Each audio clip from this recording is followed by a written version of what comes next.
Assalamualaikum Sobat Football United. Jumpa lagi di channel yang ringan amatiran ala gue. Sebentar ngopi dulu sebelum bikin previewnya. Bismillah. Manchester United setelah menang menghadapi Aston Villa di weekend kemarin akan melanjutkan lagi perjalanannya di Premier League menuju akhir musim 2022-2023, akan tandang ke Stadion Amex Stadium ya di Brighton, menantang tuan rumah Brighton. Yang menarik, langsung aja nih, yang menarik, pertandingan nanti ini akan jadi pertandingan yang ketiga dengan Brighton di musim ini, karena Manchester United sudah pernah menghadapi Brighton di pertandingan pembuka kompetisi musim ini. Pertandingan pertama dari Erik ten Hag tidak berakhir baik karena Manchester United kalah 1-2. Lalu di pertemuan kedua musim ini terjadi 2 pekan yang lalu ya kan, ketika Manchester United menghadapi Brighton di semifinal Piala FA di Wembley. Ketika itu Manchester United keluar sebagai pemenangnya. Setelah bermain 120 menit, tim asuhan Erik ten Hag ini menang dengan drama adu penalti. Nah, yang menarik juga head to head antara Manchester United dengan Brighton. Gua lingkarin itu ya. Di 3 pertemuan terakhir, Manchester United kalau menurut gua dengan waktu normal ini kesulitan untuk bisa menaklukkan Brighton. Musim lalu di stadion yang sama, di Amex Stadium, Manchester United kalah telak 4-0 menghadapi Brighton.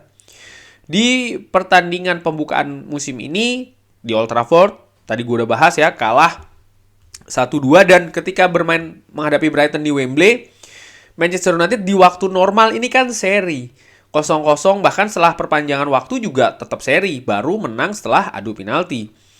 Ketika Manchester United kalah 4-0 musim lalu, ini dia komposisinya ya, di mana Manchester United bermain dengan 4-2-3-1, Cristiano Ronaldo masih bermain, Juan Mata ada di sana, Matic ada di sana. Yang menarik menurut gue adalah komposisi lini belakang tuh, bagaimana Varane, Lindelof sudah bermain bersama, kiper tentu saja David De Gea ya, di kiri ada Alex Telles, dan juga di kanan ada Diogo Dalot. Brighton sendiri ada beberapa pemain yang sudah tidak bermain ya. Cucurella di sana tidak bermain. Lalu juga Trossard sudah tidak berada lagi di Brighton. Tapi pada saat itu memang gua ingat ya bagaimana Manchester United ini tampil tanpa gairah, tampil tanpa visi, tampil tanpa passion di pertandingan yang akhirnya Brighton bisa menang juga dengan skor yang telak menurut gua 4-0, luar biasa. Dan ini dia komposisi Erik ten Hag di pertemuan pertama di Old Trafford, 4-3-3. Pada saat itu Manchester United tampil tanpa striker murni, menggunakan false nine. Pertama di awal Christian Eriksen yang menempati posisi tersebut, walaupun selanjutnya bertukar posisi dengan Bruno Fernandes. Dan gua menilai pada saat itu memang sistemnya tidak berjalan. Manchester United sering kebingungan, sering kesulitan. Di sisi lain, Brighton justru bisa tampil rapi. Dalam bertahan dulu mereka rapi, dan pelan-pelan mereka mencari momentumnya, dan ya akhirnya mereka bisa mendapatkan 2 gol dan bahkan menutup pertandingan dengan 3 poin. Ya, partai pertama dari Erik ten Hag berakhir dengan kekalahan bahkan di Old Trafford. Pada saat itu duet di lini belakang adalah Harry Maguire dengan Lisandro Martinez. Dan ini adalah komposisi ketika di semifinal Piala FA. Manchester United menggunakan 4-2-3-1, Eriksen berduet dengan Casemiro. Yang menarik di belakang tuh Luke Shaw berduet dengan Victor Lindelof. Dan tentu saja bek kanan Aaron Wan-Bissaka yang secara luar biasa mampu menghentikan, mampu meredam Kurumi Toma. Sehingga pemain Jepang ini yang musim ini sebenarnya tampil fantastis bersama dengan Brighton di pertandingan di Wembley ini, ya seperti gue katakan ya, bisa diredam sekali dengan dengan Aaron Wan-Bissaka, sehingga tidak banyak serangan ya ataupun juga momentum bahkan peluang dari Brighton yang berasal dari Mitoma. Ini merupakan statistik ketika menghadapi Brighton, di mana bisa dilihat Manchester United kalah dari ball possession, tapi kalau dilihat dari total shots, Manchester United bisa mengimbangi dengan total shots-nya sama-sama 15. Artinya apa? Manchester United mengandalkan dua hal kalau menurut gue. Pertahanan yang solid, lalu juga transisi yang baik dari bertahan ke menyerang. Manchester United bahkan di awal-awal pertandingan sempat mendapatkan beberapa momentum yang gue ingat beberapa dari Bruno Fernandes. Dan menurut gue ini bisa saja terulang lagi nih di Amex Stadium. Ketika menghadapi Brighton di Wembley, ini dia daerah ya yang biasa digunakan oleh kedua tim di pertandingan tersebut untuk menyerang. Manchester United memanfaatkan sisi kiri, tentu saja dengan seorang Marcus Rashford yang ada di sana, walaupun tidak cukup tajam-tajam banget seperti penampilan Marcus Rashford di pertandingan-pertandingan lainnya. Tapi yang menarik menurut gue adalah justru dari Brighton, di mana Brighton kesulitan nih untuk membongkar Manchester United dari kedua sayap, dari Mitoma maupun juga dari Solly March. Dua back sayap Manchester United tampil sangat solid menurut gue. Aaron Wan-Bissaka dan juga Diogo Dalot konsentrasi tinggi. Mereka juga bermain dengan agresivitas yang juga tinggi, sehingga bisa dilihat di situ ya, Brighton lebih banyak berusaha untuk menembus dari lini tengah. Nah, sementara itu di tengah Manchester United punya Casemiro, lalu juga duet back tengah yang menurut gue juga solid di pertandingan tersebut. Nah, di pertandingan nanti ada beberapa pemain dari Manchester United maupun juga Brighton yang diragukan tidak bisa bermain ya. Alejandro Garnacho tuh menurut gue masih tetap ada peluang untuk bermain. Lisandro Martinez Varane tidak bisa. McTominay tanda tanya dan menurut gue kecil kemungkinan akan bisa bermain. Sementara Ivan Ferguson masih tanda tanya. Joel Veltman ini tidak bisa diturunkan. Tapi lainnya menurut gue Brighton kemungkinan besar akan menurunkan komposisi yang sama nih, komposisi terkuatnya ketika Manchester United bertanding menghadapi Brighton di semifinal Piala FA. Bagaimana dengan formasi? Seperti gue katakan, kuncinya ada dua Manchester United untuk bisa mengimbangi atau bahkan menang menghadapi Brighton. Nomor satu yang paling penting dulu adalah lini belakang yang solid. Sekali lagi, lini belakang yang solid.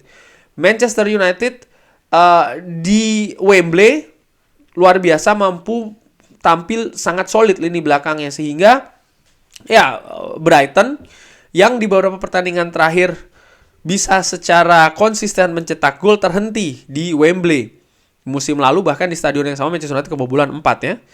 Ini menurut gue akan jadi kunci di pertandingan nanti menghadapi tuan rumah yang tentu saja punya keinginan untuk membalas ya kekalahan di semifinal Piala FA. Ini sama mungkin ketika Manchester United tandang menghadapi Newcastle. Pada saat itu Manchester United kenapa kok bisa akhirnya kalah? Gua melihat agresivitas ya, passion di atas lapangan. Newcastle nampak mereka menancapkan kaki lebih dalam di lapangan, kurang lebih demikian bahasanya.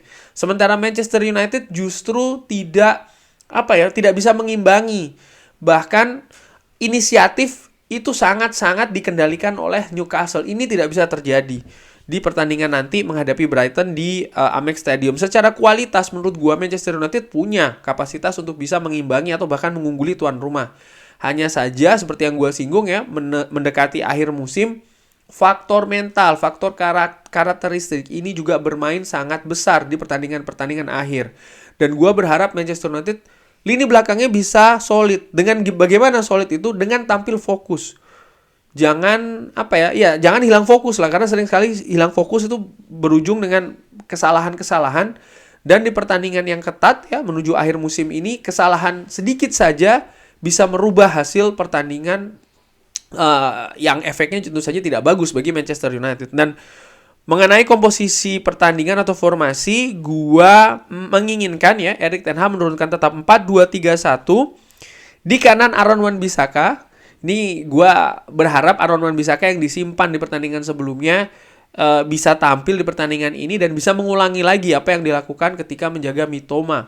Lalu di kiri Tyrell Malacia yang memang tampil bagus ketika menghadapi Aston Villa, tapi menurut gue Diogo Dalot, karena Diogo Dalot sepertinya lebih sudah tahu bagaimana karakter dari Solly March, bisa dimainkan lagi di sektor sebelah kiri. Duet back tengah Lindelof dan juga Luke Shaw tidak ada perubahan. Casemiro dan Eriksen, gue harapkan Christian Eriksen bisa lebih akurat nih umpan-umpannya, tidak seperti ketika Manchester United bermain di Wembley ketika menghadapi Brighton, dan juga tidak seperti ketika Manchester United ini menghadapi Aston Villa.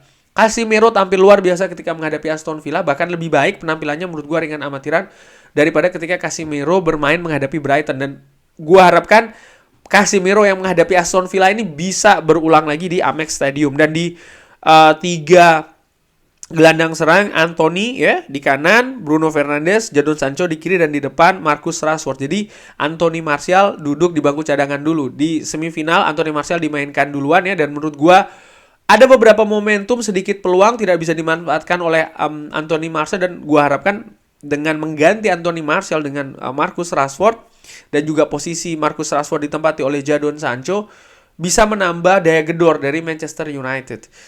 Gue tahu ada pendapat ABCD tentang Jadon Sancho, tapi gue tetap melihat Jadon Sancho walaupun sedikit demi sedikit ini ada progres yang dilakukan oleh Jadon Sancho, dan nampaknya Erik ten Hag juga semakin percaya ya terhadap pemain muda ini.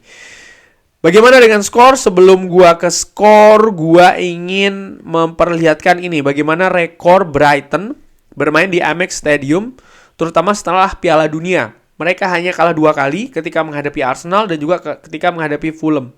Artinya apa? Ya bisa mereka itu dikalahkan, tapi harus spesial pertandingannya. Artinya harus fokus ya. Lini belakang itu yang harus jadi fokus menurut gua. Belakang yang solid dulu deh. Jangan kendor, jangan membuat kesalahan ya. Fokus sekali lagi, dan juga disiplin.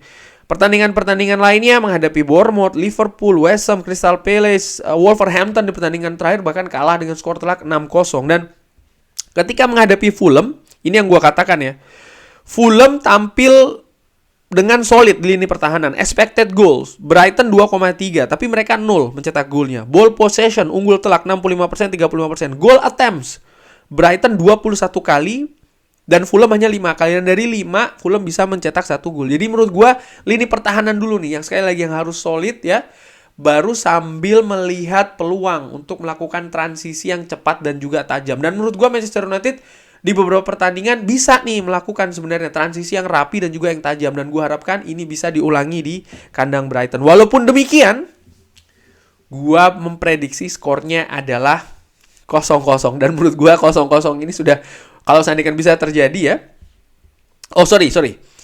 Bukan 0-0. Gua harapkan 0-0 ini kan ketika Manchester United menghadapi Brighton di FA. Sementara di FA pada saat itu expected goals-nya 1, sekian. Jadi 1-1 ketika Manchester United menghadapi Brighton. Dan gua prediksi ya, bukan 0-0 tapi 1-1. Dan dengan hasil seri ini, kalau bisa menahan seri ya, menurut gua ini sudah merupakan sesuatu hal yang bagus, melihat bagaimana tim asuhan dari Roberto De Zerbi ini luar biasa musim ini ya.